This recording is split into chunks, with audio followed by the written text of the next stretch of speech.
transact $10, I don't think the financial crime investigators are going to come after us for $10. So that one you only simply need to have your name, or we simply need to have your phone number. If you're going to transact $100, we probably need to see a copy of your ID, right? And so as we continue to give you additional service on the platform, we continue to ask for what we call enhanced KYC, up to that point where we want to know where you live. And here we come to NAV and say, look, can you verify that this data is the same? So identity, and especially when it comes to KYC, it's always about what financial service do you want to give. I'll even give you another extra step. It's different between on-ramp and off-ramp. One is higher risk than the other, okay? So it's all, we classify that depending on how much you're transacting in. Sometimes the KYC data from the telco is not enough. For example, if you want to go above $500, the KYC data from the telco might not be enough. So we might now rely on, additional what you call enhanced KYC. Thank you. As I think folks are gathering questions, I think there's a question here from Mr. Justice. Right.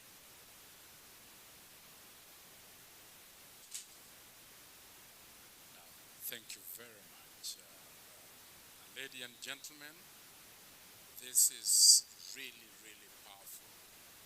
But because you are too close to the issue, you don't know how powerful you guys are. Kenya led with the development of M-Pesa as a digital person or platform.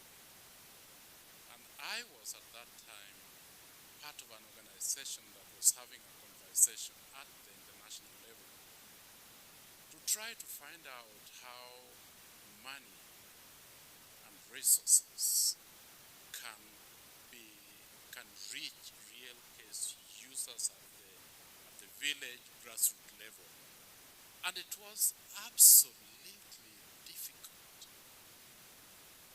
I was looking at the market capitalization of crypto today, and I saw that it has hit 3.7 trillion, just crypto alone. In other words, it is more than what a lot of countries in Africa have budgeted annually. And here is this 3.7 trillion. And understand that by the end of this month, next month, it will probably be about $9 trillion. Kenya is walking this space as if we don't know what the world is doing. How are we putting our hands in this pie?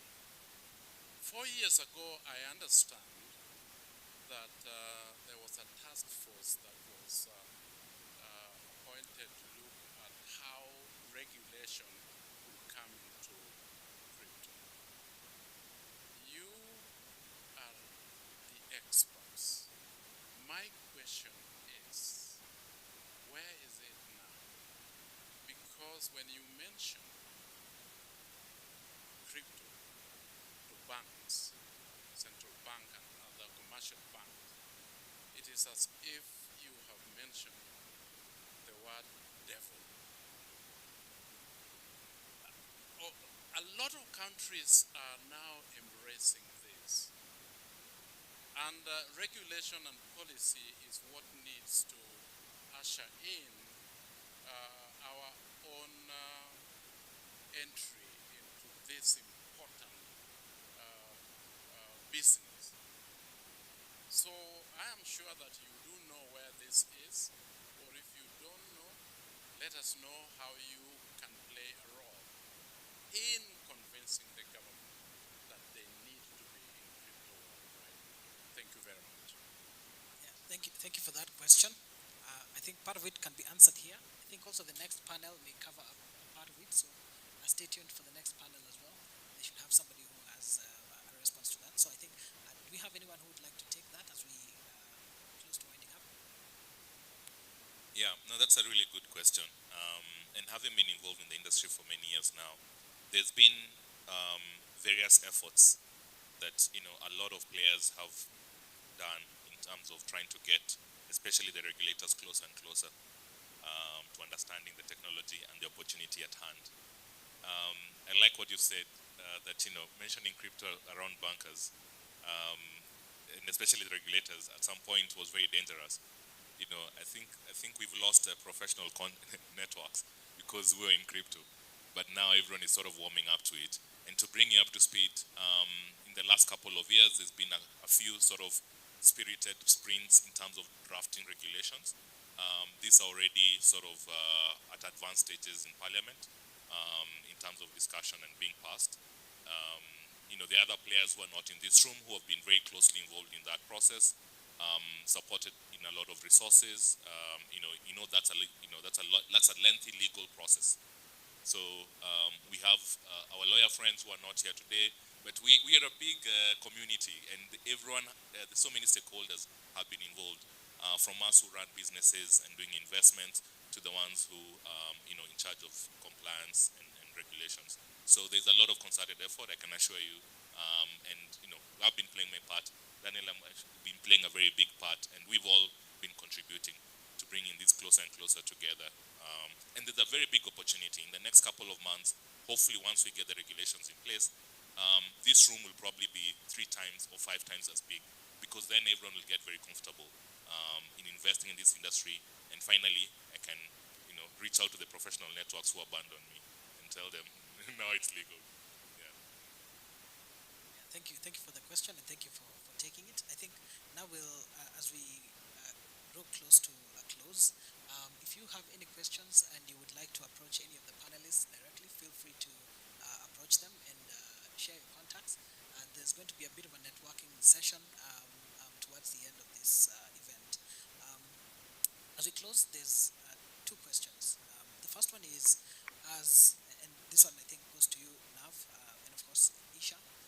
So looking at identity, um, as more and more people get their identities, and once we get to the point where we even know where verifiable addresses are and where people live, um, what else gets unlocked beyond just a seamless ability to transact? What other industries would be touched by very good identity systems if we set that up? And Duncan, you have a lot of experience from your time in the identity company. Feel free to jump in on this one as well. Yeah, so beyond finance and Web3, it's basically everywhere you plug your address. It's marketplaces, it's e-commerce. It's imagine that you had a verifiable address and you had a document that was sent to you. Everyone's sending docs on like DocuSign or one of these other kind of platforms where your verified address could get injected into a legal doc. It's the same thing with your insurance company. The use cases are endless. Emergency services. It's wherever you've ever shared an address, you could actually basically expand into that space. So before Alkai moved to Nigeria, we pivoted product and market out of Kenya into Nigeria. We used to do the last mile delivery in Kenya for all the Art Cafe brands, for Hot Boy, for a whole bunch of these brands.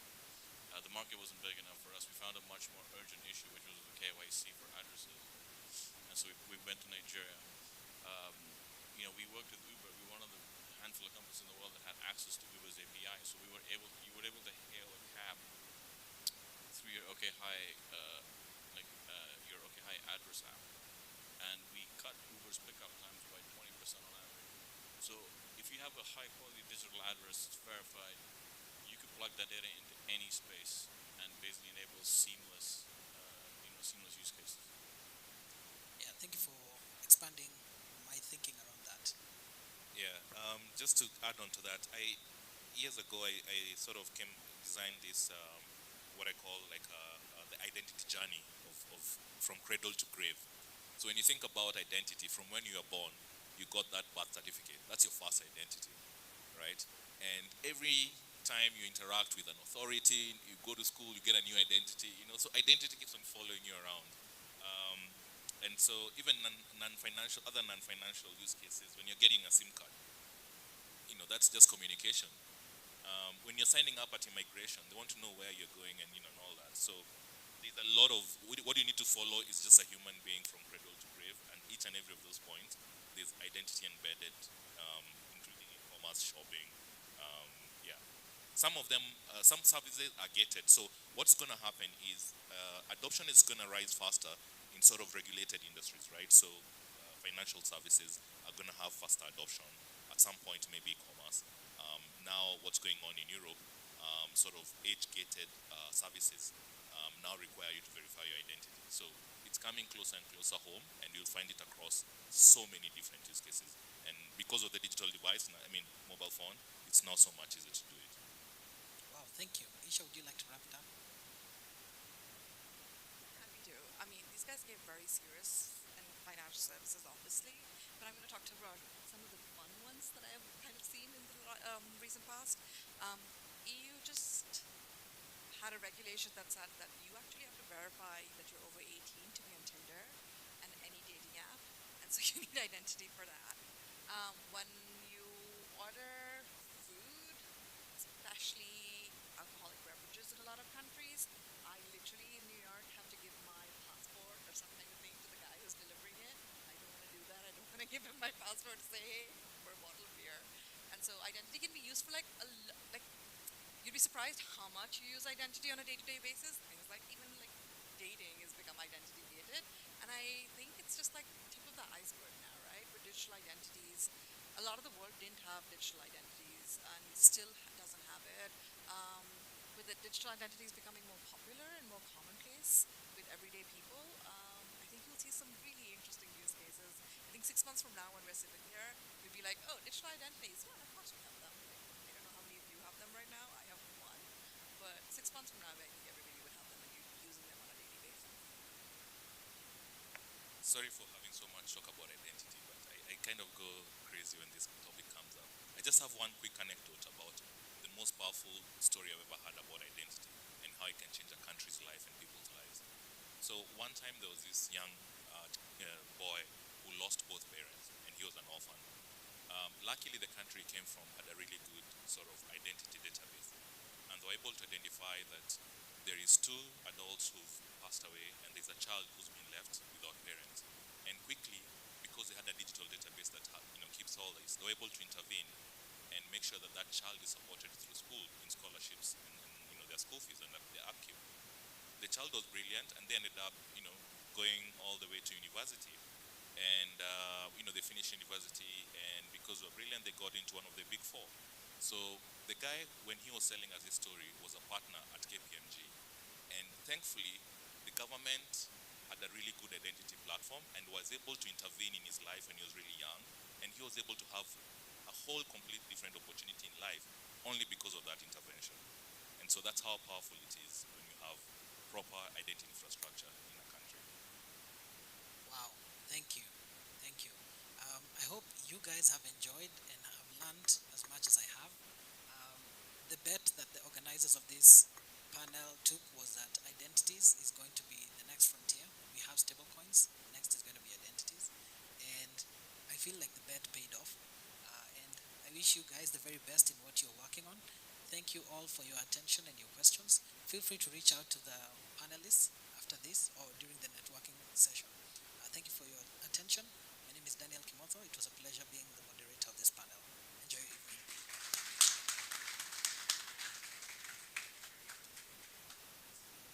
Another round of applause, please, for our moderators and our panelists. Shukran.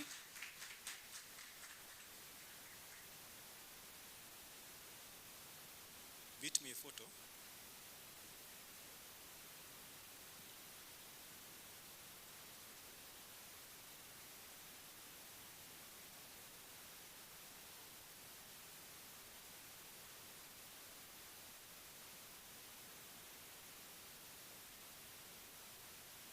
Thank you, guys. Thank you so much. Daniel? Sorry, I don't ask him in person because I'll whisper into the microphone. By the way, do we?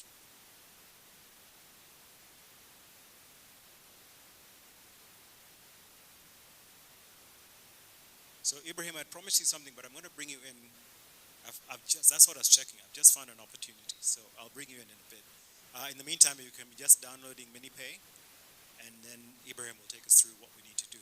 Right, so that was a very powerful conversation on identity and trust, right? And these basically are the foundations of any financial system. I don't care what people think, those are definitely the foundations of any financial system. Now, let's bring it a bit closer to the ground. Beyond the frameworks and the flows, how are stablecoins being used day to day? Right? And we're talking about in places like markets and communities across the continent. Our next panel is actually going to take us there. Across the continent, the reality looks like this. 7 out of 10 stablecoin users rely on them for remittances and savings, not just speculation. That's according to the Yellow Card report. And we're seeing new use cases every single day, from crop insurance payouts to payroll systems in Ghana. This is what Beyond the Hype actually looks like. So please join me in welcoming our 3 panelists, starting with Derek Bundy. Remember, guys, we're doing Oscars, so there's a whoop somewhere, but there's a whoop is missing now. So Derek Bundy is the CEO and co-founder of Pretium Finance, right? Derek is a fintech innovator who co-founded Pretium Finance after working as a software engineer. The platform, active in 7 African countries, empowers users to spend digital currencies like USDT directly on everyday purchases without conversion to local fiat. Our next panelist is Dominic Mulinda. Dominic Mulinda is the Chief Product Officer at Honeycoin. Dominic leads product strategy at Honeycoin, a payments and stablecoin platform now active across multiple African markets and processing millions of dollars every single month. Following a $4.9 million seed round. Yeah, $4.9 million seed round. Right? He is driving its expansion into new settlements across the continent, new markets across the continent. And our last speaker, I like the way we have gender balance. Because we had one female, we should have now another one. And that is Faith Nyambura. Karibu Faith. Faith is the co-founder of GoChapa. Faith is bringing mobile-first crypto payments to underserved African markets. GoChapa is simplifying peer-to-peer stablecoin payments, making them accessible to the many, not just the few. And it gives me great pleasure to welcome our moderator for this particular panel, and that's Ronald Nzioki. Karibu sana.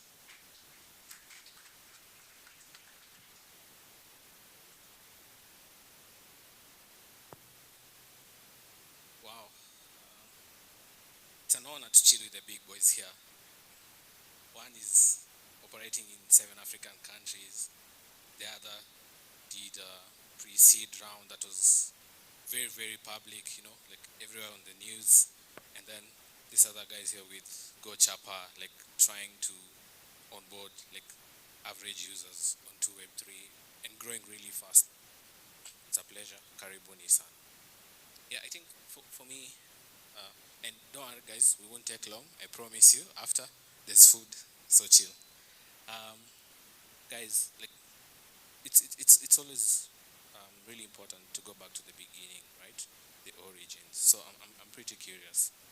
Starting with you, Derek, like how did you get into the Web3 space? What was that aha moment that made you feel like, hey, I feel like there's a gap here and I want to build and make something better in this space? Thank you, Ronald. Great to see you. I greet you. My name is Derek Bundy, building Pretium. By background, I'm a software engineer. I've been building at Web2 level for the longest time. I've pushed a lot of the financial services and financial tools that have helped business across Africa. All my development experience have been mainly on the fintech space. Within the fintech space, I remember I've been building financial services and financial tools for startups who had presence in a couple of African markets. Out of that, I had an opportunity to touch a lot of payment rails across Africa, starting with Kenya, Uganda, Nigeria, and a couple other African markets. And it happened within the engagement or within the day-in, day out activity, I was introduced to blockchain technology. Now, this was quite an exciting technology for me because initially, or now, my former employers, with managing all these financial tools across Africa, remember we are attaching a lot of payments. And across Africa, it's so unique or kind of weird. The financial payment or the financial landscape in the context of Africa or Kenyan markets, it's totally different in another African markets.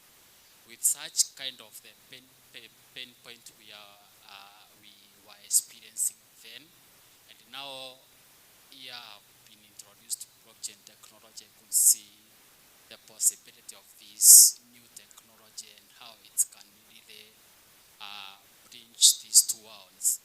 In such a way now, it's a bridge between what we were doing in Nigeria and Kenya, bringing the unity across the stacks. These now are business tools that is serving the guys in Kenyan markets. And now we have other customer in another African market. Now, for me, I visualized this new technology as a bridge between the two worlds, bringing the unity among the business operations.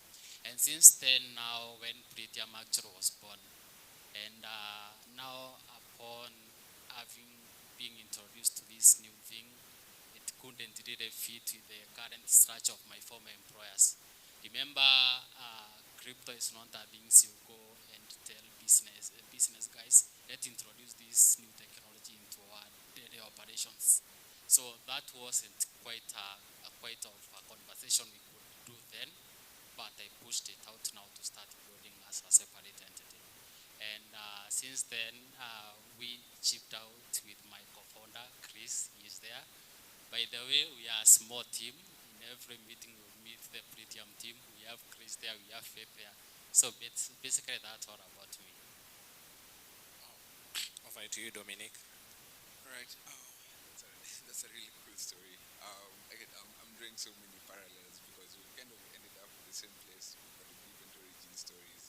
So our superhero arc, which is really bad, was when we set out to start Honeycoin a little over 5 years ago. It's more like if Patreon or Buy Me a Coffee and Stripe had a baby. That's essentially what we're trying to do, right? We wanted to help creators on the continent be able to easily monetize from a global audience and receive payments in crypto, but have it settled in their local fiat. So we deployed this in Nigeria, we deployed this in Kenya and Ghana at the beginning, and that's why we started, and we got very varied results. And let me just say, we did not end up, we are where we didn't think we'd end up, but it's just by following out a thread.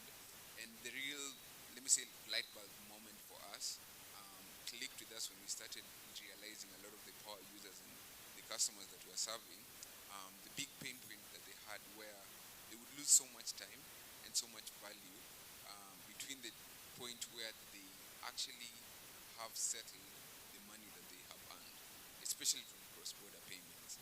And we're like, hey, at the time in 2020, we could already see the writing on the wall. Stablecoins were there. They provided such programmable ways in which you can be able to shorten that time and reduce the beeps, the amount of loss that people are losing in those kinds of transactions, and just have it settled in their local fiat of their country of choice. And so that's how we started. And at the moment, basically, we've just built a more advanced version of the same. 5 years is a really long time in crypto, man.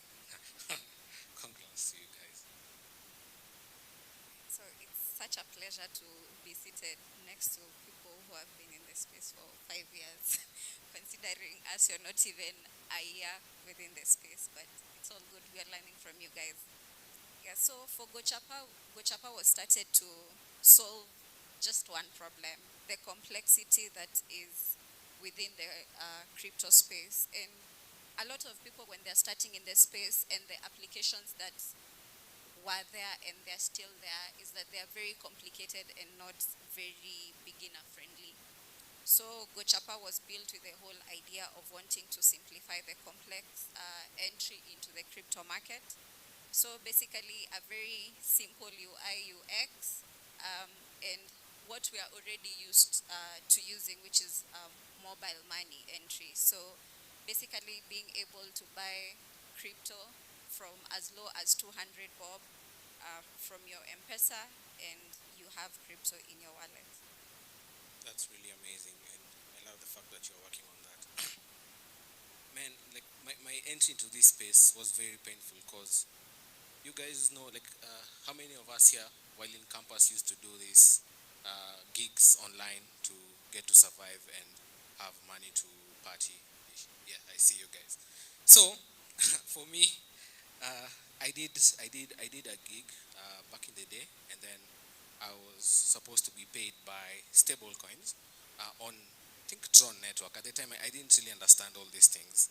So for one reason or the other, I lost these funds because you just know how complex it is, right? You have to send this address, but then I sent the wrong one, so the funds went to a different blockchain. Man, it was very, very painful, and I love the fact that you're trying to abstract some of these pain points. Back to you, Derek. I remember last year there was this really nice video where, was it Tosin Onikosi from Nigeria? She only had MiniPay and Pretium, and she didn't have cash, right? So she just came with the MiniPay wallet and Pretium, and she was able to navigate like payments here in Nairobi. Like, would you like to take us through that user journey? Who uses Pretium while crossing different borders, and what is that magic moment that makes it 10 times better than, like a person choosing to go with their Visa card, for instance? Thank you, Ronald. Pretium, we bridge the existing payment rails with blockchain ecosystem.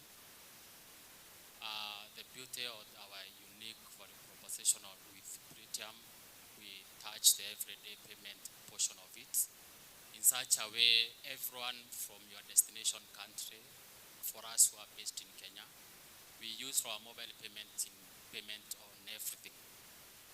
Like when you came here, you paid your Uber with your mobile wallet from M-Pesa. It's the same experience with Pretium Finance. In this case scenario, we like to put it into this perspective: pay with stablecoins. As much as we are pushing people in adoption of the blockchain technology across Africa, there is a bridge of the seamless integration of these digital assets on everyday payments. That's where now Pretium comes in. In such cases where now you don't need to do a P2P for you to get fiat when you are in possession of stablecoins, you are able to use the same stablecoins on your everyday payments. Another use case where now Pretium comes in is now probably like if now you are flying into Kenya, we are able to plug you into the existing payment rails and you pay just like local. We had a conversation with Taylor. Taylor came in the other day. Now for him, he only earned access to stablecoins, and we are able to plug in him to local payments. For him now, he has been paying with stablecoins for all his engagement within the context of the Kenyan markets. If Taylor now fly to Nigeria, for example, within the same platform, we just switch the country in up, and we plug in him to the existing or the mainstream payment infrastructure in Nigeria. So the Pretium, we extend the functionality where now we duplicate the everyday payments. Like, I don't remember the last time I used my M-Pesa wallets. I've been paying my internet connections using stablecoins because now we act as a bridge between the existing payment rails and the blockchain technology. Another good use case we've seen on our platform is people using our platform to do intra-Africa cross-border payments. In such a way, if I have my family who are residing in Zambia, for example, I'm able to switch the country in up and send money back home. So we are operational in 7 African markets. This kind of ecosystem we are creating where now the language of stablecoins or the language of blockchain is no longer a complexity, because the reason or where we are coming from, why crypto, it's all has been always been tagged as a scam. It's probably if I introduce one of my friends to the crypto, probably I give them stable coins or whatever the assets, and at the end of the day, if they don't have a way to cash them out or convert them into local currencies, it's become an issue. As long as something have been tagged as a currency, it's fundamentally should integrate with the existing payment rails seamlessly without any add-on. That's the kind of the aspect now we are bringing onto Pretium.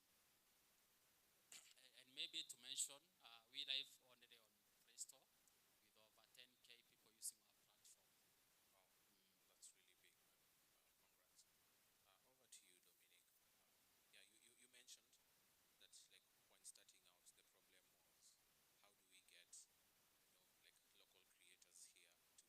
do we get, like local creators here to be paid, and then um, these funds can settle in their local banks, right? So you guys are something close to like a Web 2.5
airtime that you have, you want bundles. You don't see the whole process of servers, cables, and all of that. It's just a one-time transaction, and you have your USDT. Amazing.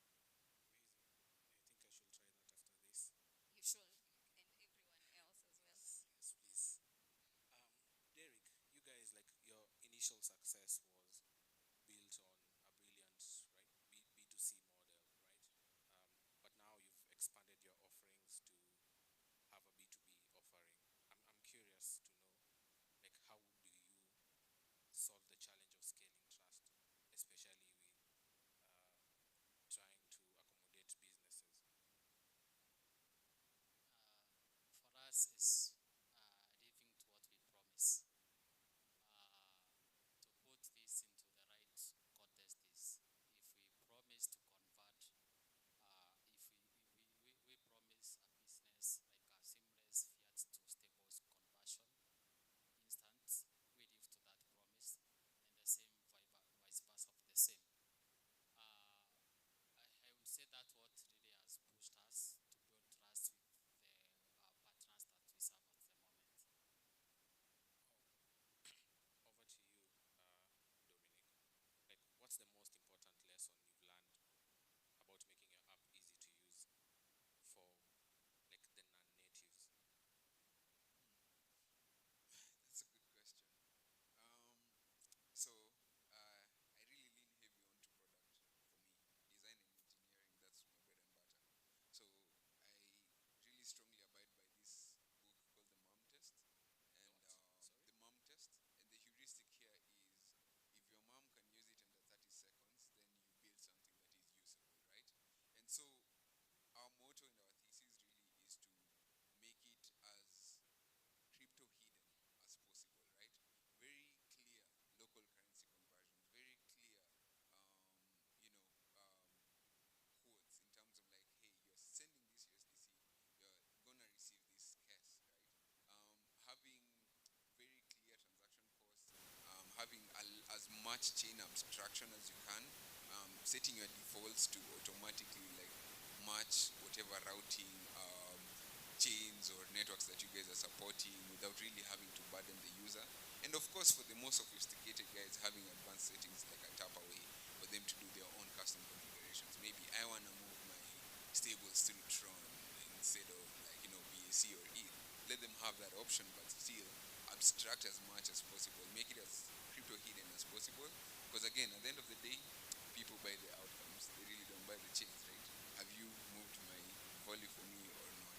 And so making the UX as simple as possible is really the guiding North Star. If your mom can use it under 30 seconds, then you've built something that is useful for the mass market. Thank you. Thank you so much. Yeah, over to you, Nyambura, before we open to the audience to ask questions. Like, when users tries to use the Gochapa app, like, what is the biggest point of confusion that users have right now? And how does your wallet design help them avoid that confusion? Yeah, so as I started by saying, Gochapa was built to basically eliminate the whole complexity that is when one is moving around buying, you want to buy an asset, or you want to sell, or however you want to use your wallet. So what we've eliminated is basically just having a simple wallet. When you log in into the Gochapa wallet, everything is outlined.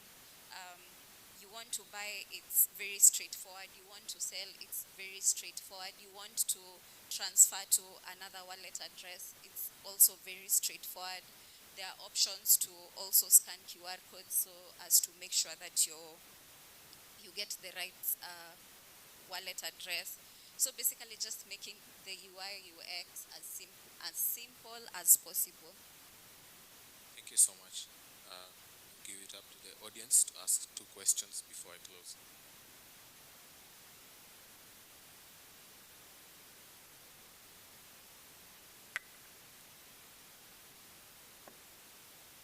Hi, everyone. Don't want to be the Debbie Downer here, but I have to ask the question. I'm hearing between the 2 panels that it sounds like we're building our own prisons. because if we all think back to COVID, we had to show pieces of paper just to get into buildings, to get onto airplanes, right? We're building prisons for ourselves with these tools, where now you have to attach your identity to your wealth, and we live in a time when governments will abduct us. We live in a time when, if you look at France, if they know how much value you have, they will kidnap your family, they will chop your fingers off, they will kill you. And so we are tying our identities to our value, and now we're even tying it to where we live. That is insane to me.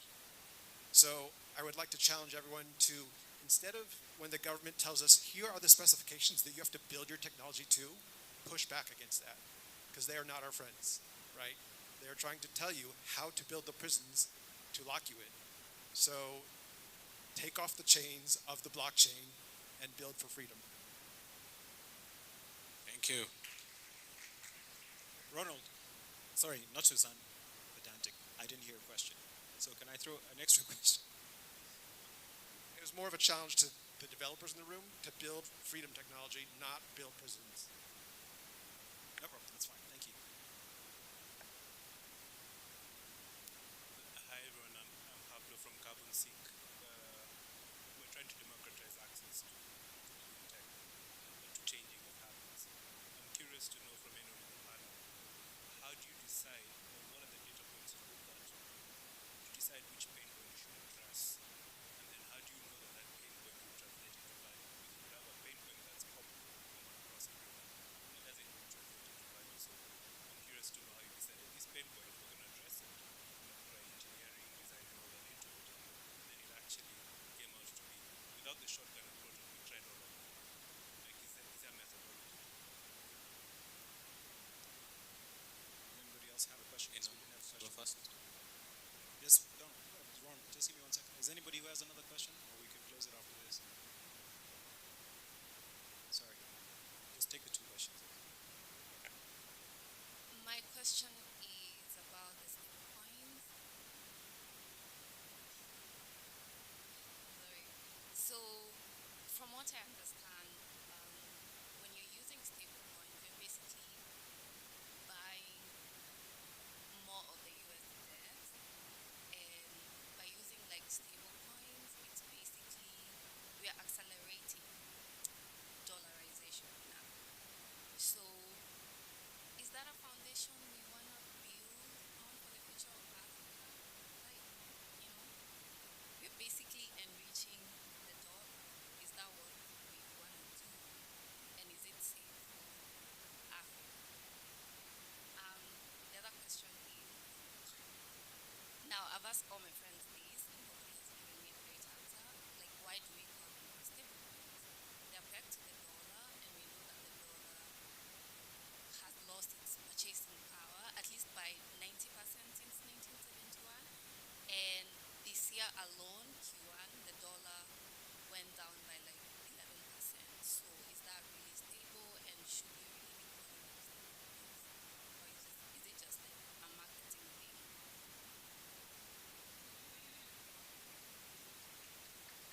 Challenge accepted. Who wants to take that first? Okay, let me take the gentleman's question first on addressing a pain point, and how you know if it's gonna scale. So basically, as I said, as we identified the pain point and built a simple to use wallet, and how we are continuing to ensure that we continue to address that particular pain point is also through education, and the education that we are putting out, and through any kind of marketing that we're using, is also in a simplified manner, in a way that anyone who interacts with our content anywhere can be able to understand what crypto is, what Bitcoin is, what all these things that we're talking about is, and also simplifying the jargon through the marketing content that we put out. So once we put out that kind of content, and now we are transferring our followers from different social platforms to our wallet users, they're basically encountering the same thing, and a simplified platform through simplified content. Okay, so um, I'm gonna have a crack at the questions and the challenge, if I may. So I'll start with the gentleman's question because it kind of guides me towards the why of what we're doing, right? So the first question you asked was how to pinpoint your problem, right? I'll be the first one here to say we've been doing this for 5 years. I don't want to say we've tried everything. We have definitely not tried everything, but we have tried many things and we have failed spectacularly. And most of them, but the ones that were hit, we doubled down on it. And so I'm just gonna go back to the point of Pareto principle, the power law. For us, it's always been optimize for what you have seen to work. As we speak right now, we have two products, for instance, in our company, but 80% of the value is still driven by one of them, right? So even every day we are still optimizing on where should we invest most of our time in building better rails as we build a bigger and sustainable business to provide value for all the other services that we provide. So keep your priorities straight, pinpoint your value, but there's this thought process by Nassim Taleb called Via Negativa, learning through abstraction and removal. And that's one of the things that I am very, let me just say, I'm very staunch about when it comes to our team and our engineering and our shipping practices. Find the signals from the noise and double down on building on the signals. Now, the other two questions, end statement, I feel like they are very philosophical. I am no Milton Friedman, for instance, but I am definitely one who leans towards that perspective. And maybe just to kind of paint a picture, I think for many of the people in this room, we are sold into crypto because of the vision of what, let's say, the Bitcoin network made available to all of us, right? Purely decentralized, not controlled by a single entity, programmable, transparent, and we can actually move money.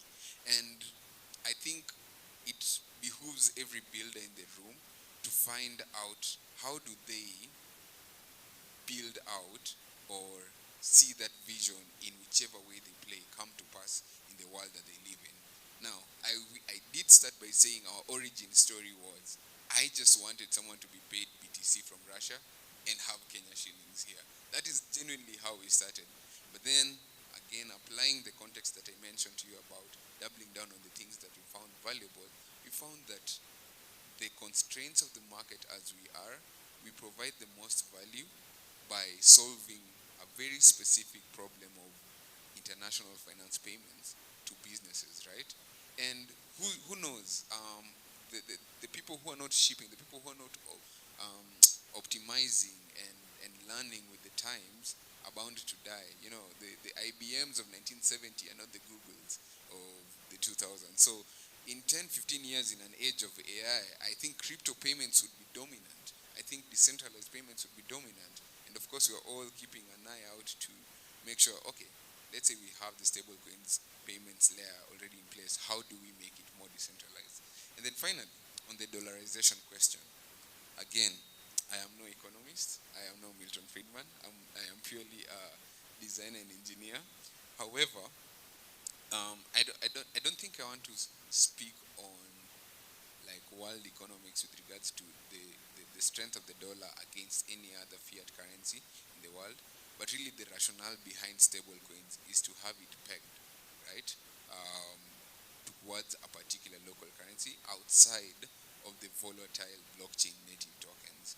And that can look like any particular fiat currency. However, again, the reality of business is that the power law applies, right? International finance is heavily conducted in dollars, and that's why there's a lot more dollar volume.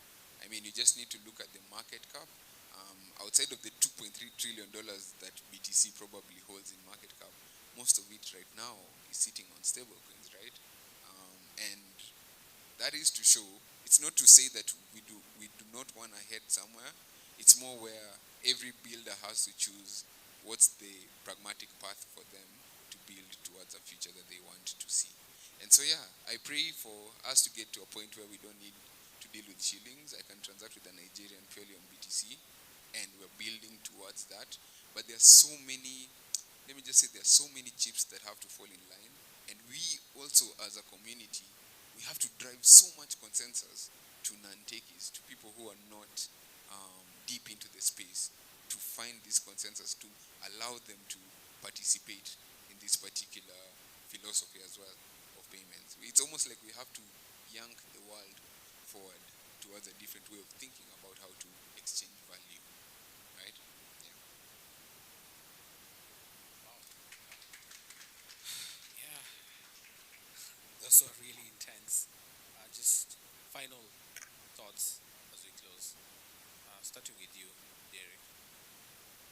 This all founders in the audience, like what's that piece of advice you'd leave them, especially for folks looking to build the future of finance in Africa? Um, take it like a jigsaw puzzle. There are a lot of the puzzles we move until we get it right. Please continue moving those puzzles. It's the same puzzles that are provoking governments to act. It's the same puzzles that are provoking people to get kind of what's really happening on the blockchain space. Keep pushing it. Thank you. Anyone else wants to go before we close?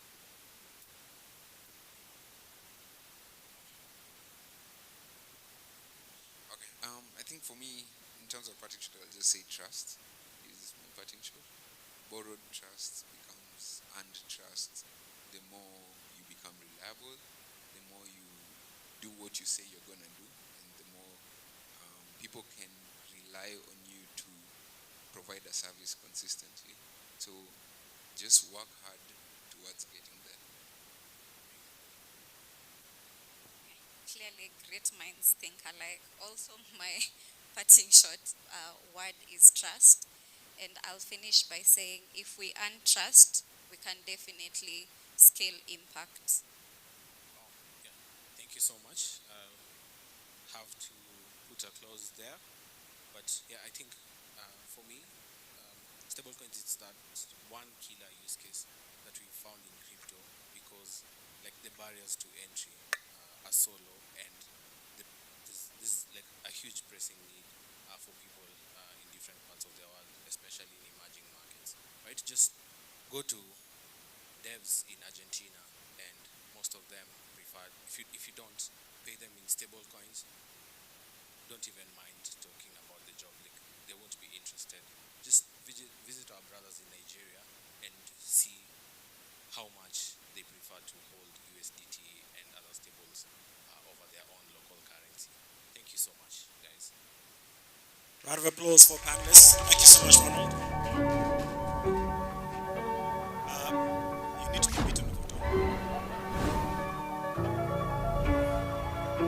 Now, if panel 1 gave us the bigger picture, panel 2 has shown us the ground reality. Stablecoin is tools for saving, sending, and surviving volatility. That brings us to the bigger story. Where do we go from here? Yeah? What I want to do is let's actually take a step back first and look at the momentum shaping this entire system. Let me ground this in two particular numbers. Adoption in sub-Saharan Africa grew by 52% year on year. 52% year on year, and today 54 million Africans, nearly 1 in 10 people in every region, use stablecoins, right? So it's not an experiment of any kind. This is now starting to actually become a very mainstream thing. And beyond payments, Ethereum is also funding what matters, rewiring global giving to make support more transparent, efficient, and impactful. It reminds us that what we're building isn't just about money, it's about resilience, access, what we talked about just now, trust. Now, there's food coming. That made you all smile very much. But before we get there, as always, you have to wait a bit more, right? It's not that long, actually. But before we move into our acknowledgements, that indicates we're pretty much at the end of the evening, we want to highlight one of tonight's partners who has gone the extra mile. Kamandora Designs has graciously provided gifts for our panelists and sponsors this evening. It's just a special token of appreciation, basically, for the leaders and visionaries who've shared their time, energy, and commitment to Africa's fintech journey. So I'd like to invite all our panelists who are here, starting with Taylor, the guys who did the showcases as well, please. So you can give them a round of applause and come up. Taylor, Ibrahim, where are you? Jordan Muthemba, Sev as well, please come up. I should have kept the other guys here on stage. Duncan, where are you, Duncan? Now, I know Timbo's not here, but I'd like to ask Nav to come and pick it up on behalf. We're going to give you a special one directly to your office. That's how special you are. Isha, stop hiding in the back, trying to sneak food out. Isha, we saw you there. Could I also have Derek back on stage, please? Dominic, please come back. And Faith, I know I've made you walk up and down, but we just want to say a very big thank you for taking the time and the effort. So, Daniel, do you want to come and give these out? Or did you have somebody in mind? Okay. And the team from Commodora as well, please. This is a great photo op. Yeah, by all means, feel free to clap. It's okay. And for the photo op as well. So we can give out all those.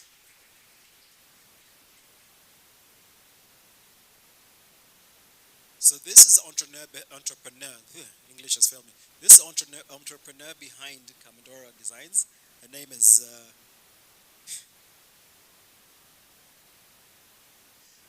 So my mind is a complete sip right now. I'm so sorry. Daisy, that's one. And I know this because I went to her wedding. Yeah, so this is Daisy, and I've bought her products from her before, so they're fantastic. So we can start with, you have them in order.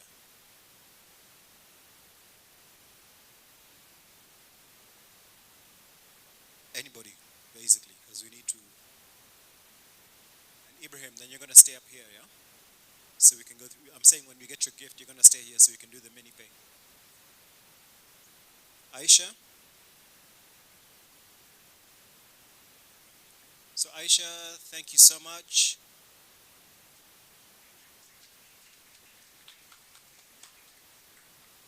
Dominic?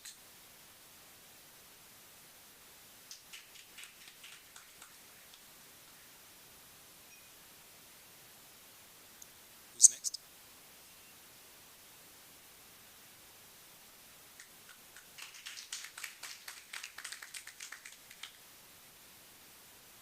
Derek, let's see it.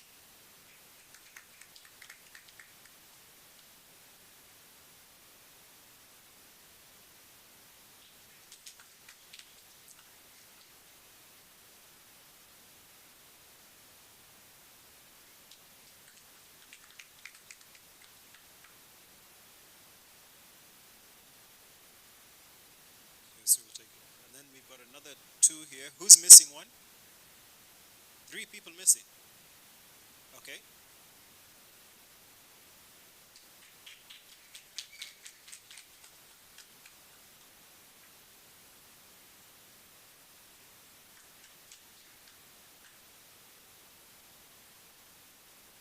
Yay.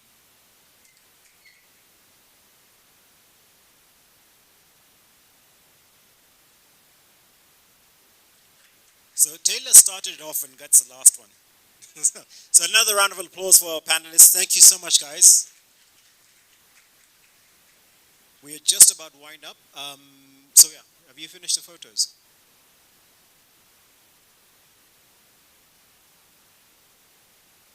Ibrahim, do you have a winner to announce or not yet? You have a winner. Okay, so we have a winner for this 50,000. Yeah, this one. Yes. The time that we put for the raffle was a little bit shorter than we would have wanted, but we do have a winner.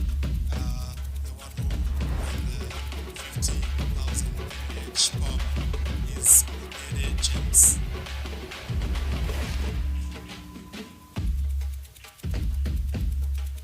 So Dede James just left.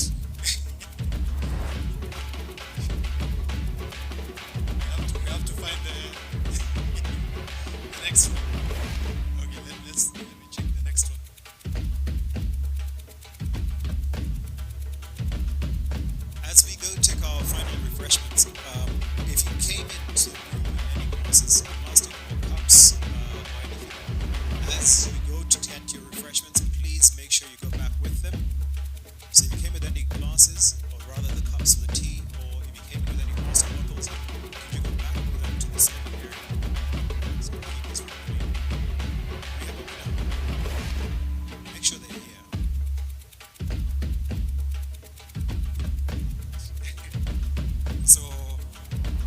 Suhail Azim.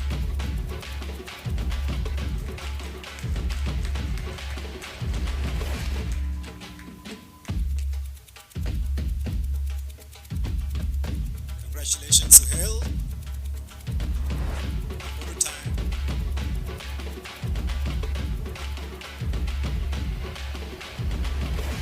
Congratulations, and thank you so much, Ibrahim, for that generous gift. Right.